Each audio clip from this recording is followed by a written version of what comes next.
it's a weird feeling, as we get up into this era of my career, not quite sure what to talk about, because so many things happen that I could just have word vomit and, just come out with a million different concepts based on, just an 18-month span in my life back then. And lately, it's always has been on my mind, but lately especially, I've started to question, what I'm actually doing this for, because when I think of how insignificant my career is compared to other things in the world, it's a bit odd to even be putting this all down for people to listen to. Maybe, and I know some people have discovered this series and don't even know who I am, never heard me play, and they find the storytelling interesting, right? But that's a key. That's a clue that it doesn't matter what we think we've done or what we think we've accomplished. And I've said this to people a million times. You're never as famous as you think you are, right? And I've never thought I was famous at all. But at the same time, you're always more famous than you think you are. You know what I mean? It's a weird situation. There are people that will watch these things and listen to all these stories and be fascinated by it because they have one of my records or they see me in concert or whatever. Then you'll have a group of people who don't know anything about me and just find it fascinating that I have enough balls to come on here and say all these things. And then the rest of the world, the other 99.9999% of the world, will never hear any of this and doesn't give a shit.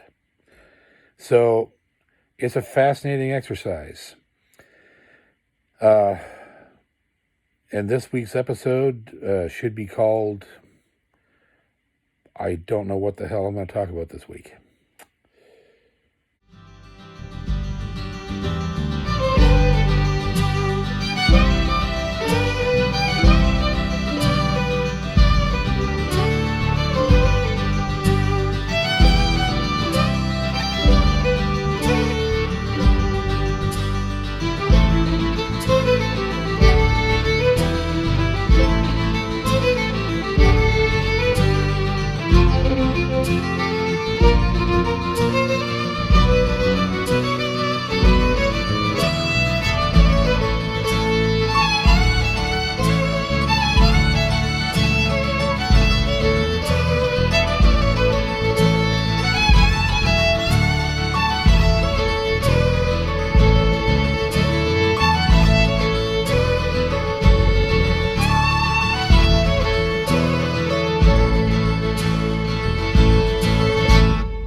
Inside this time frame, when Andre worked with us, there was a lot of things happening.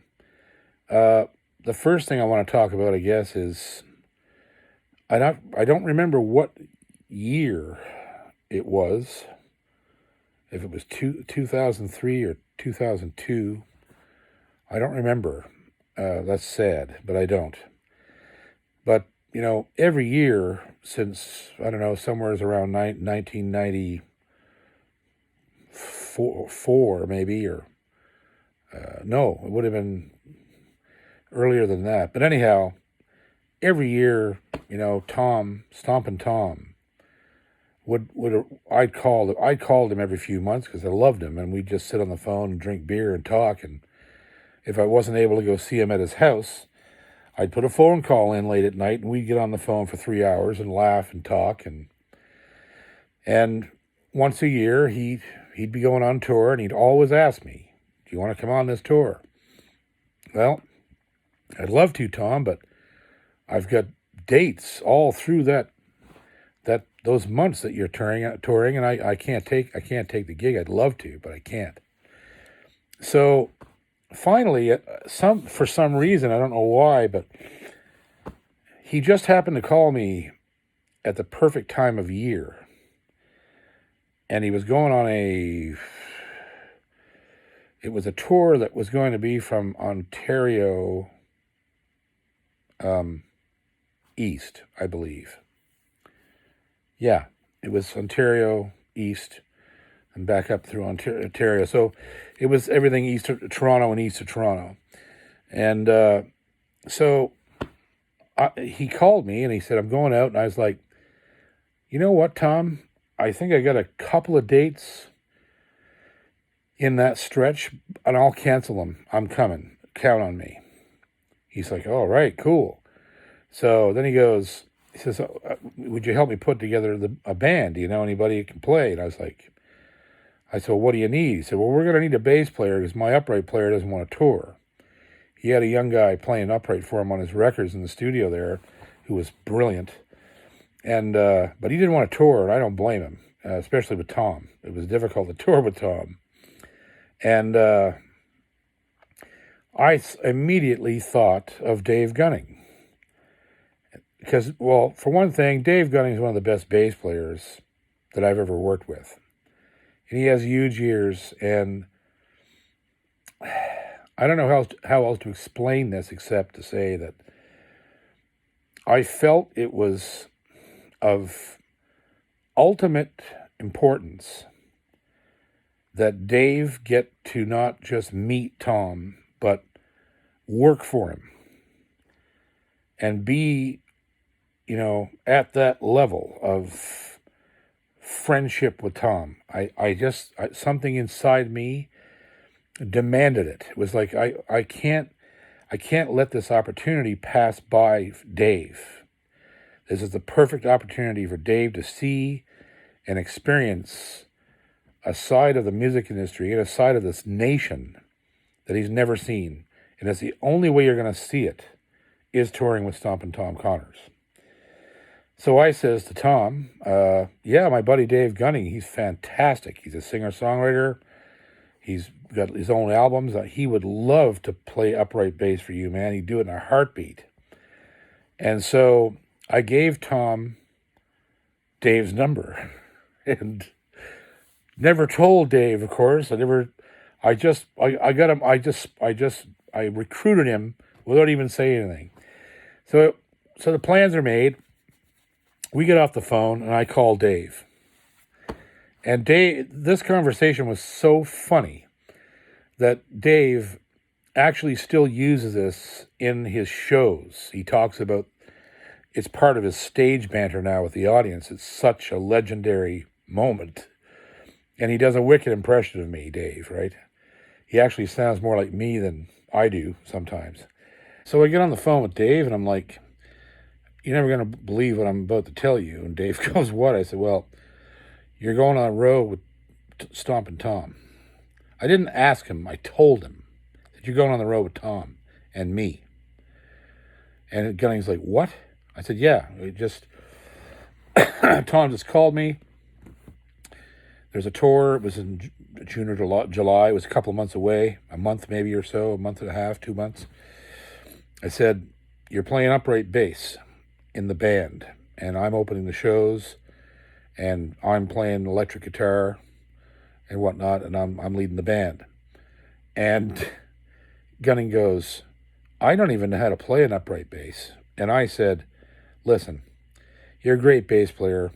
Upright bass is easy. Just go buy one. Just shut up and go buy one. And, when Dave tells the story, he interjects in the story and says, everything's easy for JP to play. And he's the audience, when Dave tells this story, it's so funny. But it's true. It's exactly the way it went down.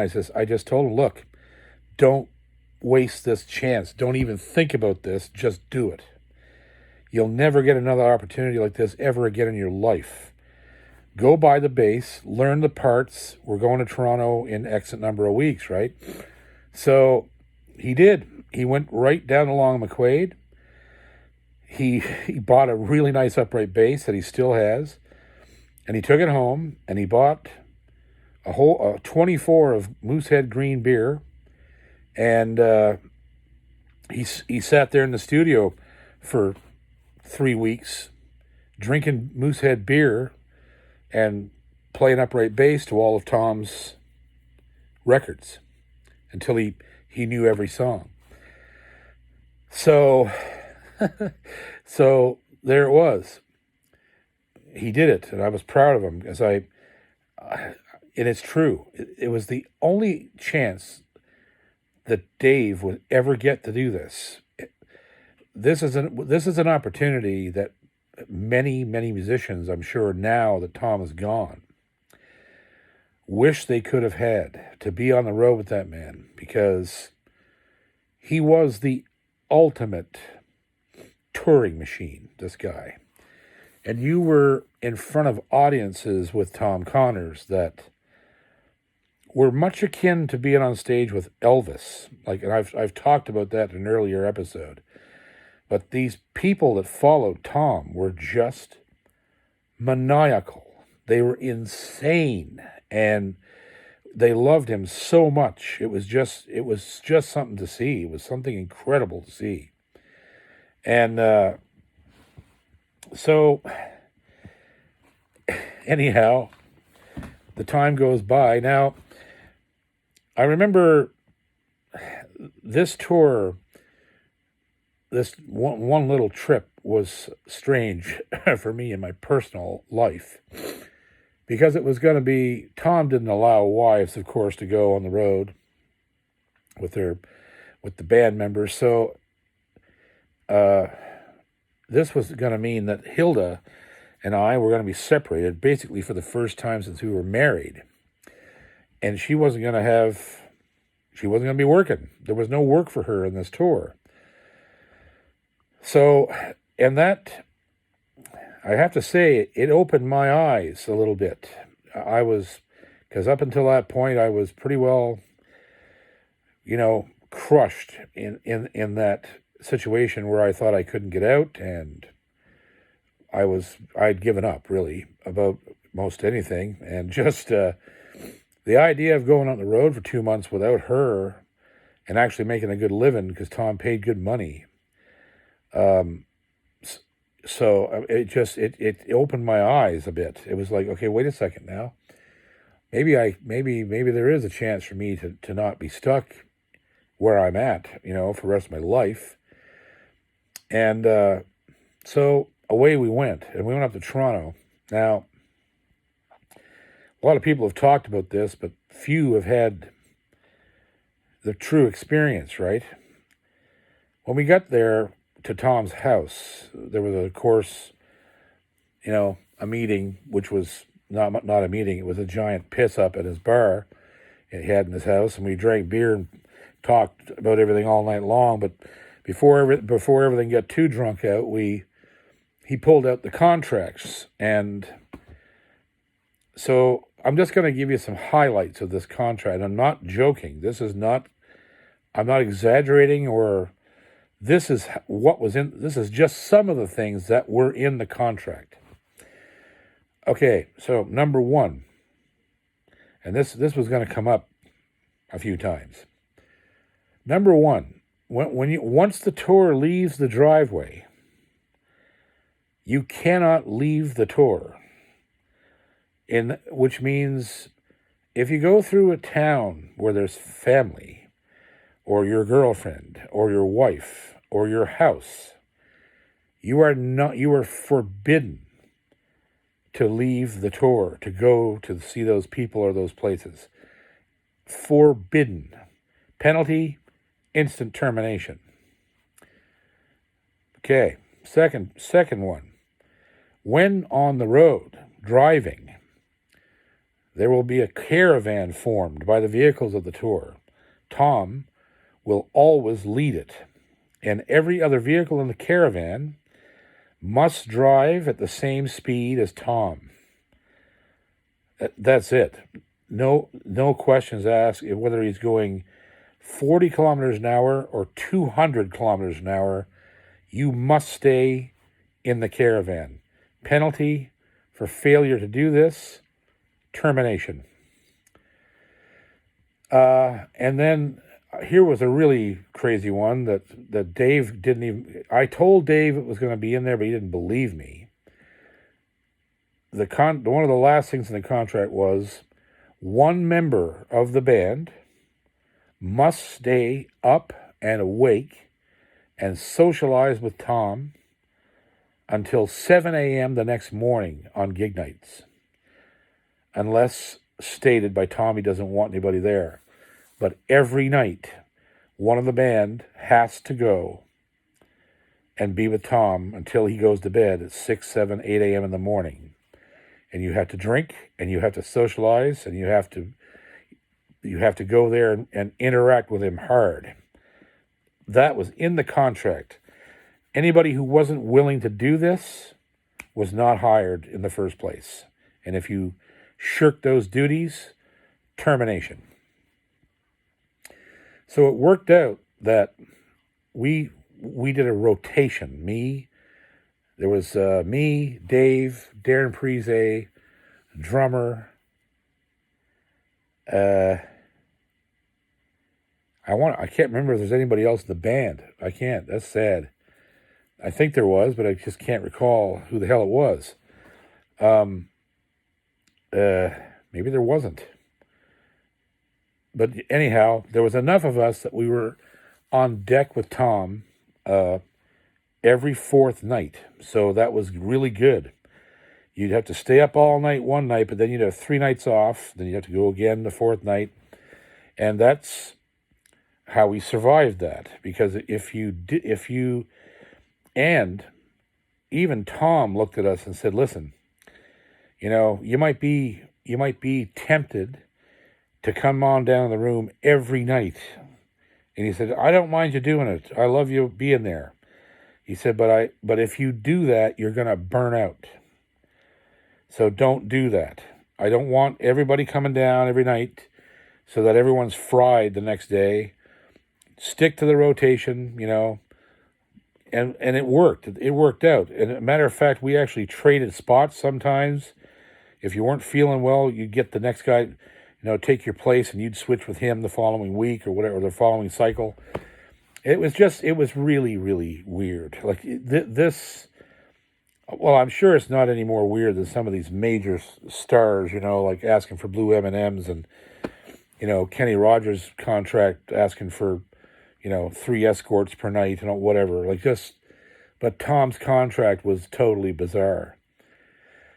And so another thing I negotiated was taking my own vehicle. Because they were going to have us ride with someone else, but I didn't want that. I wanted me and Dave to be partners and experience this as a duo, so we could have good chats when we're driving and room together and share the whole experience, because I wanted to watch him see all this, right? It was magic. It was a really good idea to do it that way. And I said to Tom, you just pay my gas and I'll handle the mileage. I don't care about the wear and tear. I'll bring my own car. And he's like, what? I said, yeah, don't worry about it. Fuck it. He couldn't believe it. He said, oh, well, okay, whatever. I'll put that in there. So they paid for my gas, and that was it. Or a matter of fact, I think they only paid half of my gas. I didn't even care, because he was paying us good money per week, and I just wanted to do it again with him. And I wanted Dave to be there, so I was getting a whole bunch of my personal wants and wishes serviced mighty well by this deal. So I don't even think we had a rehearsal. Actually, no. We did have a rehearsal. That was the whole point. The next part of the story is one of the funniest of all the things that ever happened between me and Tom.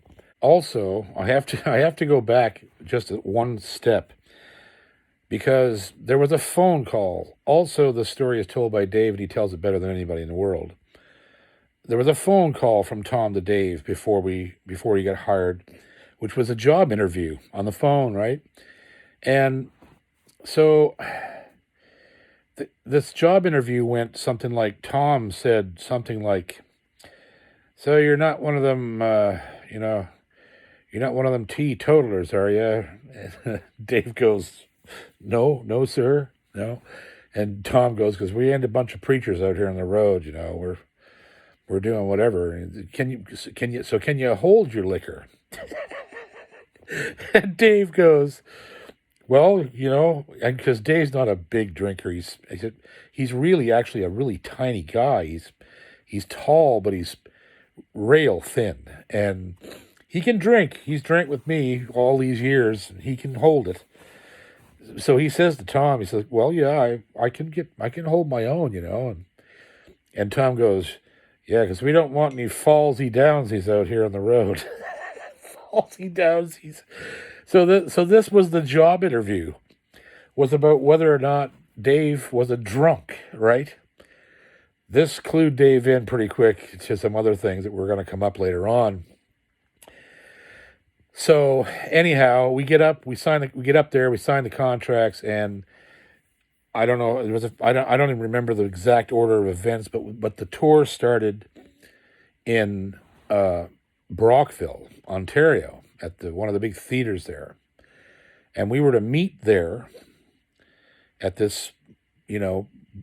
Tom only stayed in shitty drive-up motels. And the reason being was that when he was young and single and crazy, he wanted to be able to jump out the fucking window and get in his truck and leave if somebody came there to kill him. Because apparently he did a lot of stuff that got him in trouble. So, which all these guys did. Like, he was the same kind of nuts as any rock star ever thought of being. And so, anyhow, we pull up to this hotel, and that's where we're going to have sort of the band rehearsal. Now, this is an example of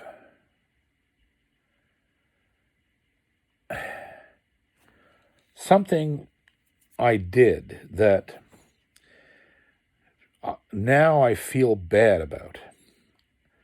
It was funny. After it happened, after all blew over, it was funny. And Tom laughed about it.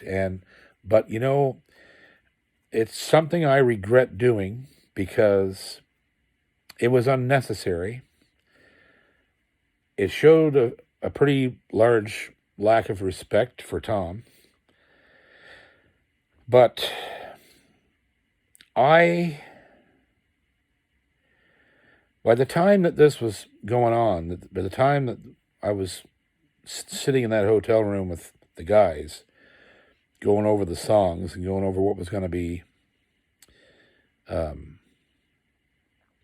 on the show and what songs I was going to open the show with and all this other stuff, I was at an age and a place in my career where I was known and loved for my irreverence and my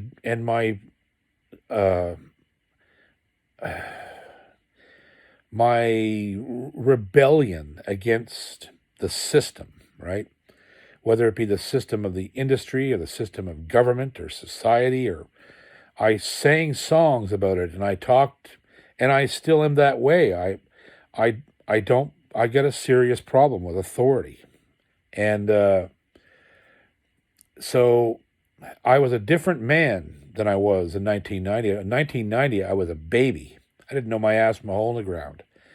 By the time I stepped into this guy's place 12 or 13 years later, already having been through the mill with record labels and married in a terrible marriage and just all the horrible shit that I'd seen and done and to myself and everything else that I'd seen in that decade, nearly a decade and a half, I was a different man. And I wasn't afraid to say anything that came to mind to anybody. And frankly, I'm still that way, and probably even worse now, because society expects us to sugarcoat the truth and not talk about the elephant in the room. And man, I'm the guy now, especially now. I will start throwing boulders at the elephant in the room. Like, I just can't help myself. And so we were in the room, all of us. Me, Dave, Tom, Darren, the multi-instrumentalist, the drummer, Charlie, I think his name was, and Big Frank, this guy from Gravenhurst, Ontario, was like 20 feet tall and wide as a barn door, who was Tom's head of security. And they're all in there. We're all in there. And Brian's nephew, I think, was in there. He was doing merch. And Brian was the promoter, Brian Edwards, a great friend of mine, and Tom's. So we're all in there drinking beer and running over songs. And I sang the stuff I was going to open the show with. And Tom loved, he loved Kelly's Mountain. And I think I did a little wah wah in the show. He loved that. My version of that song. And then I sang this song that I had written that was really popular, that was on, that was going to end up being on The Messenger. It was called Progress Avenue. And the song is about how progress is really kind of shite, and we've lost sight of everything that's good, and we're just concerned with the future and technology and making people just faceless numbers and symbols. And the last verse talks about how a record label tries to sign me, and they're like, well, there's no money in singing about true things, And so the last line of that verse is, I said, take your Nashville bullshit back to Progress Avenue.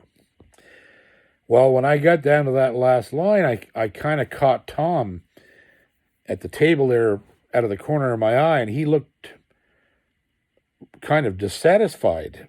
And he smiled, but I could tell he wasn't happy. And so, and it got my ass up a little, because I knew before he even opened his mouth what he was going to say. I finished the song, I sat down, he looked across, I was sitting right across the table from him.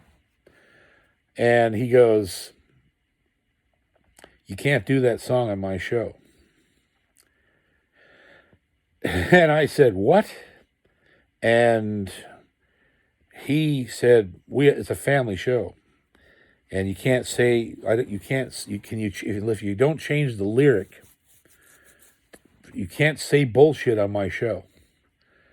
And so here's everything that happened in my head at that moment. I knew Tom really well.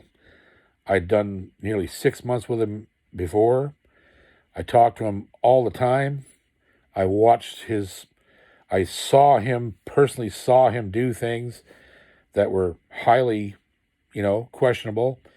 And he said, he cursed on stage more than once that I was with him.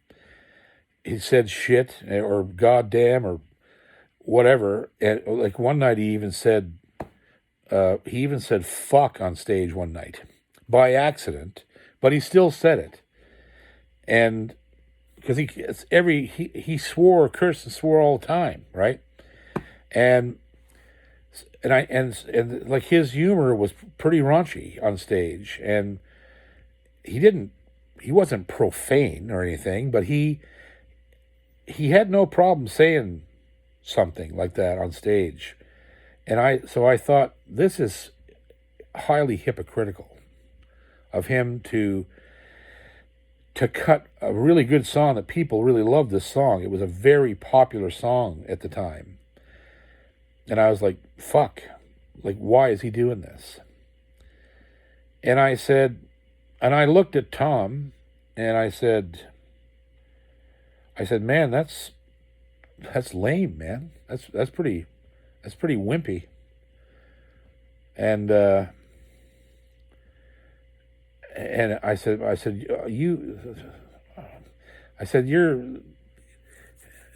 I basically I don't even remember exactly what I said to him, but I just said, that's just bullshit. No pun intended. I've seen you say worse things on stage, and it's not like I'm cursing for the sake of argument.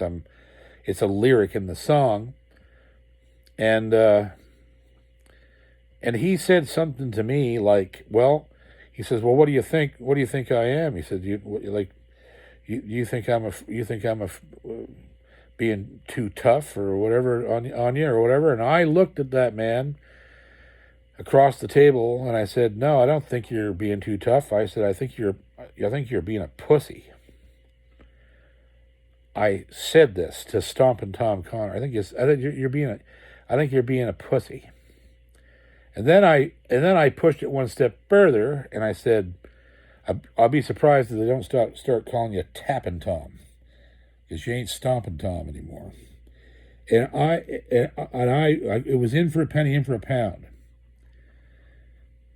And we were 3 feet away, not even 3 feet away from each other. And he looked at me, and he had the cigarette at his mouth, and he looked at me, and his smoke was going up in his eye, and he just, and the whole fucking room cleared out. Everybody ran. The band ran out. Frank left. And the only guy still sitting there was Dave, because he says now he's too stupid to move, right? He just sat there like waiting to see what was going to happen, and Tom just looked at me, and I thought, he's going to kill me. I think I just pushed him too far. Part of me said those things to him because I loved him and I knew him really well, and we picked on each other a lot, like hard, like that hard. But I did it for real, and I did it in front of the whole fucking crew of people. And so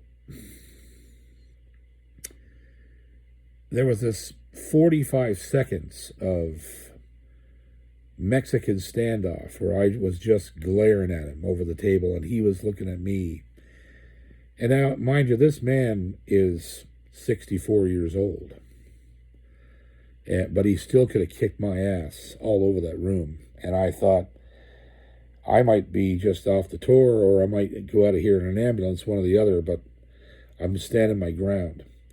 And it was ironic. It's ironic because the person that taught me, literally, to stand my ground in the business and in everything was Tom Connors.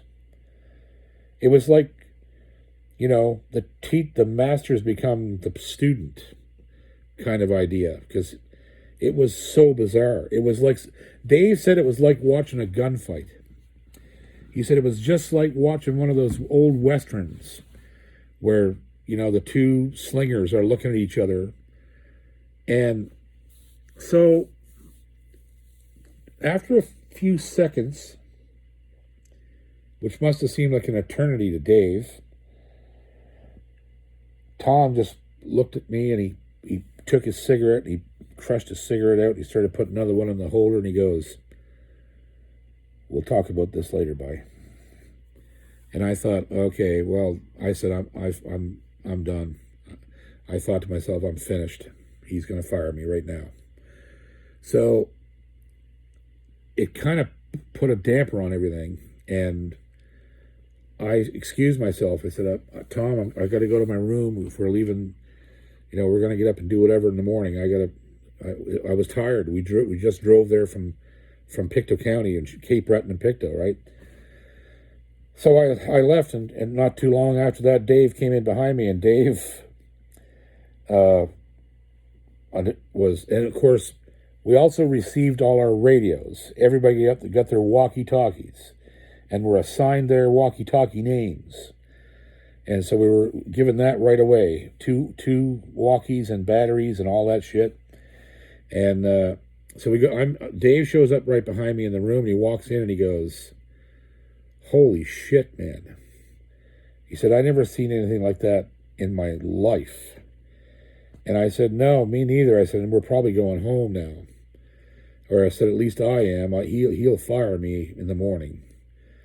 And for some reason, I don't even know what sparked it. When I look back on it now, it meant nothing afterwards. It just didn't mean a goddamn thing after all it was settled. But at that moment, sitting in that room, realizing what I'd said to Tom, I was just sitting there going, holy shit, like Mr. Self-Destructo just shot himself right in the bag. And so we were only in the room about 25 minutes, and the walkie came on. JP, it's Checkmate here. I can't remember his name. It was Checkmate, I think, on 1990s, or Aztec. I think it was Aztec. Aztec here. It was Tom, right? Aztec here. Come down to the room there. Aztec. So I said, oh, fuck. He's going to fire me now. He's not even going to wait till morning, right? So Dave was scared. Dave was like, oh, man. He said, but Dave backed me up. Dave never said anything at the time, but Dave looked at me and said, you did the right thing. That was kind of hypocritical, because Dave knows the same thing. Tom's a raunchy show. Tom's a raunchy guy. To pick on me for that one word in a great song was kind of shitty, and it hurt. It hurt my feelings, and it hurt my sensibility about how I wanted to portray myself, and of course, the other thing about opening for Tom in the contract was that you had to sing all his songs so he could get SOCAN money from them, right? So you couldn't even do any of your own material. I wasn't allowed to do one of my own songs, and all the rest of it had to be Tom songs. So anyhow, I say goodbye to Dave. I'll see you on the other side, And I go out the door, and I walk up it's a long motel, and I walk up where he's at, and I go in the room, and he's all alone in there, still sitting at the table. And I remember the table was over sort of in the corner of the room by the bathroom, and as soon as you walked in his door, there was a sofa right there against the wall. So I knew I was in shit. When I walked in the door, I didn't even come in the room. I came in, but I just came in and sideways and sat on the couch right by the door and looked at him.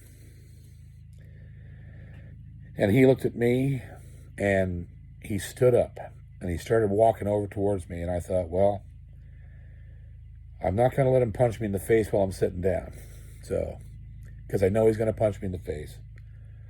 And I'm going to let him, because he's old, and he's my hero. He can punch me in the face.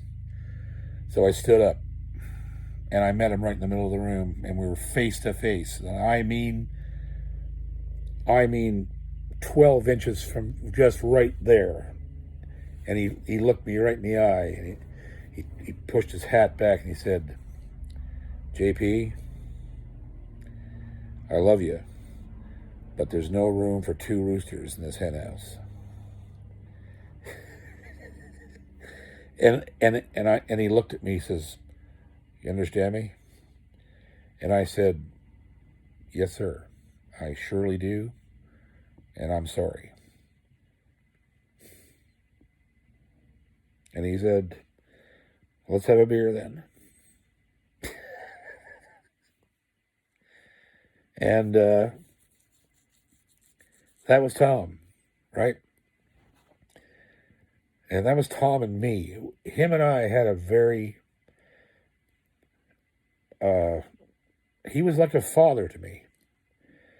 He really was. And it still hurts me to this day to even talk about him, because he was so important to me. He did teach me. He taught me, everything I know about dealing with adversity in this business, I learned from Tom Connors. And it really was a moment. That hour that it took to do all of that, or not even an hour, more like a half an hour, 40 minutes tops.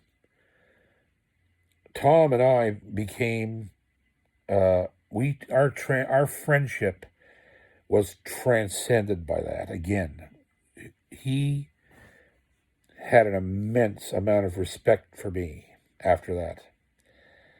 Because for two reasons: that I wasn't afraid to tell him exactly what the fuck I thought, right to his face.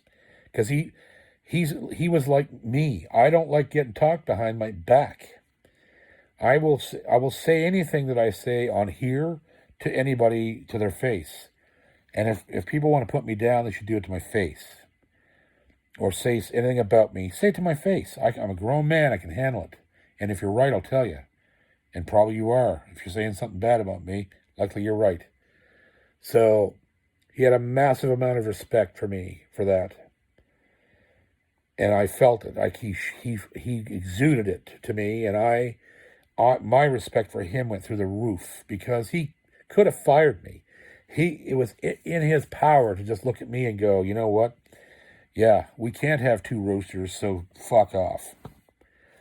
But instead, he acknowledged I was a rooster and asked me to let him run the roost. And I said yes, because he asked me to do it. That's all he was doing. He was acknowledging everything I'd gone through in the last, 10, 15 years and 10, 12 years, whatever it was. And he was giving me credit for it, and he was giving me leniency and saying, just let me hold this one. You just stand by and I'll do my thing. And I was okay with that.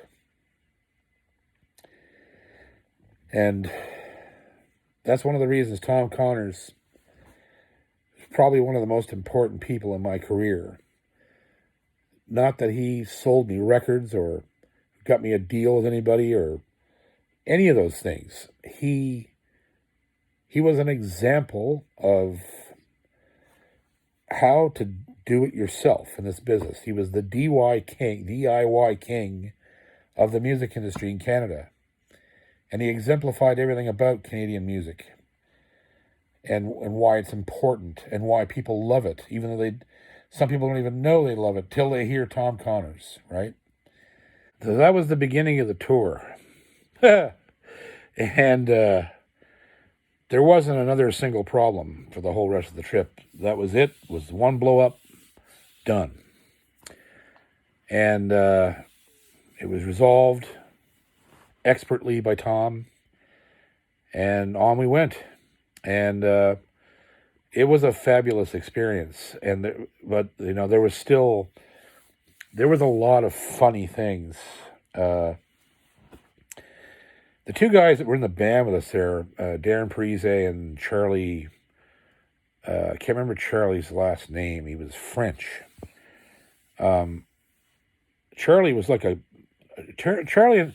There's an interesting thing about Tom, right? Tom had a habit and knew how to hire people for the road that, I don't want this to sound the wrong way, but it's kind of true. He would hire people that were good, really good, right? But they weren't so good that they would be hired away by a bigger act, right? He kept his sidemen. He wanted his sidemen to be tough and from the same circuit as him. He wanted guys that could play in bars and honky-tonks and were used to getting beer bottles thrown at their faces. And this is the kind of people that gravitated to Tom. And to them. He wanted people that were of the same cloth, and Darren and Charlie. Darren was a fantastic multi-instrumentalist. Played everything: fiddle, guitar, banjo, pedal steel, dobro. But he was a soft-hearted guy, and he wasn't a go-getter kind of guy. And that's why Tom picked him. Tom could keep him, under his thumb, right? Not in a negative way, but just Darren worshipped Tom and would do anything for him, and he was a great musician, but he was also, again, a guy that you wouldn't see on an A list of musicians because he didn't try to go into those circles. He played small things, and he was a bluegrasser, so that was even worse because that market is so small. And like he just got players that were of the same cloth, that were not that he'd have no worries about them leaving him, right? He needed people he wanted people to stay with him for the long run, and that was all, and that's a good plan, to keep your players and keep them happy and all these things. But Charlie was a good drummer. He kept great time, but he wasn't very good with complex endings or beginnings. And I remember, one of the funniest things that ever happened, and he even laughed about it, was he never could get the end of Kelly's Mountain, which ends, if you know the song, if you've ever heard it, kind of ends with a double beat. Diddle diddle diddle diddle dat dat, one of those, right? Well, you can never get those last two dat dat. You never get those. And one night we were doing it, and Dave used to laugh at him too because he was trying. He tried hard to get it, but it wasn't his kind of music. He was a country drummer, and he just wasn't used to the bluegrass Americana stuff. God bless his heart. And so we're at the end of the tune, and and the kick drum comes a full beat after my last beat, which should have been the last one. Pow, right? And he looks over at me and goes, "Nailed it." And everybody on the stage heard him say that, and we almost friggin' died laughing, right? Because it was out of control. And so, but there were by the end of the tour though, he actually was nailing it. But that was so funny. This big giant kick drum and snare in the middle of nowhere at the end. Nailed it. And so yeah, that sort of thing. Like there were so many things. This will have to be a 2-part episode because I'll have to finish the rest of it at the start of the next episode. We just had such a great time, and Tom was in rare form. And like I said, the man was 64 years old, or 66. I can't remember. See, he was 54 in 1990. So in 2000, he was 64. So yeah, he was like 60. He might have been 67 years old at this point. And he was slowing down, he was feeling it. He was out of breath a lot at the end of the shows, and he wasn't stomping as high and hard and long. But he just put on a tremendous show, and we had a great time behind the scenes. There was whole nights of chess and these mega mammoth 12-hour-long games of croquet. Tom was a croquet fanatic, and he carried a real set of croquet equipment, not this piddly little crap you buy at Canadian Tire. We're talking about full-size mallets and balls the size of your friggin' head, and like the deluxe British, like what they would compete with. This is what he brought with him on the road, and we'd have these just mammoth. It would start at noon, and we'd still be playing at midnight with flashlights, and it was just hilarious. There was one point where one of the Brian's nephew, who was working the merchandise, this happened in PEI. We played right through into a thunder and lightning storm, and never left the field. We were getting soaked, and this young fellow that was, related to Brian, working the merch for the tour, he started to say, like, "Man, this is fucking insane. I'm not staying out here. What are you guys, crazy?" And Tom fired him because he left the field. He left the field after he said a few choice words to Tom, right? But Tom took Brian aside and said, "He's going to go. Get rid of him. Not going to have somebody like that on the road with us, right? Can't even take a little rain. He's going to complain and bitch and moan, call people names, and all this kind of shit he was doing out there. Get rid of him. I don't want him out here. So he got fired over a croquet match. And that was Tom, right? Tom was, he played hard, he played music hard, and he played life hard, because I don't want to call music work for him, because it wasn't. Music wasn't work for him. He lived on the stage. He was more comfortable, I think, in front of an audience than he was anywhere in the world he could be. That's where he belonged, was behind a microphone, playing for people. Like that's where he shone, or his whole life and spirit came to the forefront. And it was a magic time, but I'll have to go into more of it next week because, it's a big story. There's a lot of other things going on. I think pretty well all in the same year period after this tour, and there's a lot of stuff. So anyhow, there was the beginning of my second tour with Tom, and this time I had my best friend in the world with me, Dave Gunning. He was brilliant on the trip.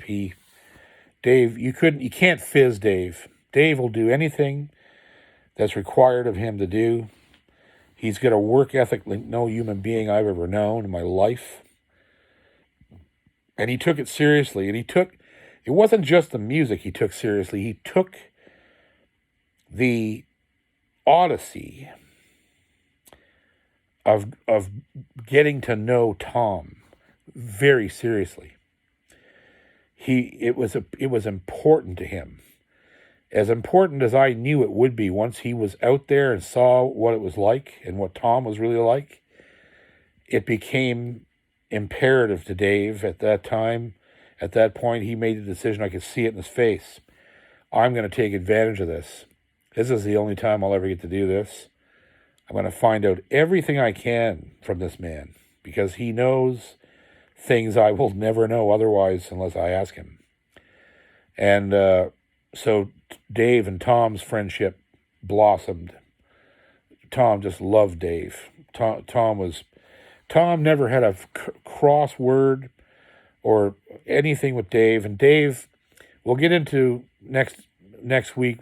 There was a confrontation with Dave, but it was nothing like mine. And it was because it was Dave, the way Dave does everything and says everything, it went way easier than my confrontation did.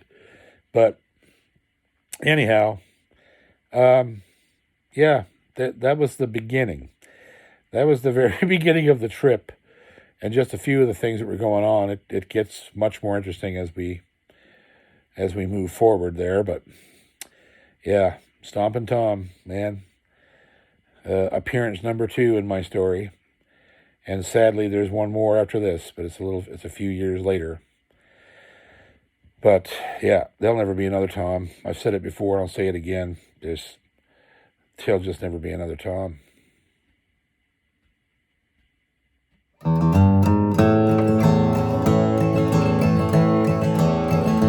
Here I walk in the Winnipeg rain, trying to catch a bus, trying to catch a train, trying to get back to my field of grain, away from Portage Street and Main, where I blew my mind and my money in vain. I blew my past on a fast Red River Jane.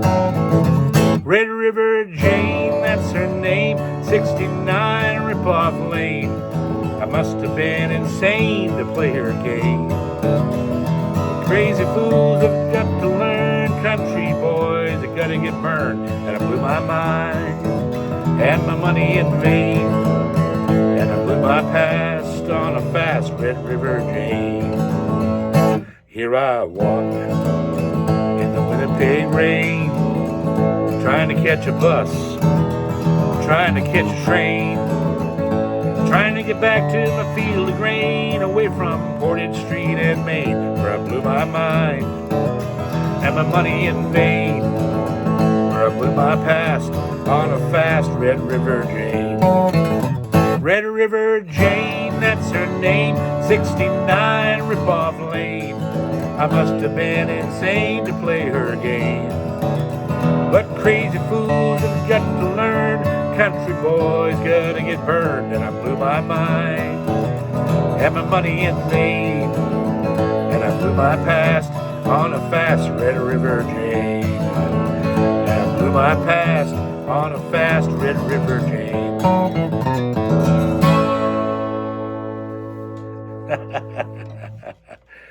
There's some Tom for you.